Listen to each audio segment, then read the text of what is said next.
ఏపీలో మహిళలకు ఉచిత బస్సు ప్రయాణం పథకం ఎప్పుడు? దీనిపైనే కీలక సమావేశం జరుగుతోంది. ఇప్పుడు ఆర్టీసీ అధికారులు, రవాణా శాఖ అధికారులతో సీఎం చంద్రబాబు రివ్యూ చేస్తున్నారు. నిజానికి శ్రావణ శుక్రవారం సందర్భంగా మహిళలకు శుభవార్త చెప్పాలనేది ఏపీ ప్రభుత్వం పెట్టుకున్న లక్ష్యం.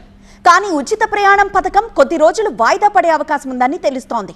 ప్రస్తుతానికి ఉచిత బస్సు పథకంపై సాధ్యాసాధ్యాలను పరిశీలిస్తున్న ఏపీ ప్రభుత్వం దీనిపై ఇంకాస్త కసరత్తు అవసరమని భావిస్తోంది. ఇప్పటికే కర్ణాటక, తెలంగాణలో అమలవుతున్న ఈ పథకాన్ని పరిశీలించొచ్చారు ఏపీ అధికారులు.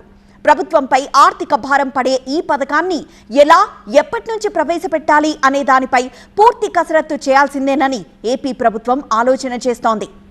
శ్రావణ శుక్రవారం ముహూర్తం మిస్ అయితే గనక దసరా నుంచి ప్రభుత్వం ఉచిత బస్సు పథకాన్ని ప్రారంభించే అవకాశాలున్నాయంటున్నారు అధికారులు.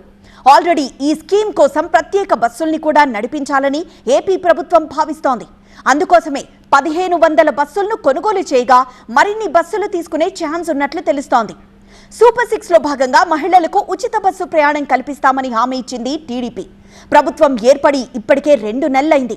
అందుకే వీలైనంత త్వరగా ఉచిత బస్సు పథకానికి శ్రీకారం చుట్టేందుకు సిద్ధమవుతోంది.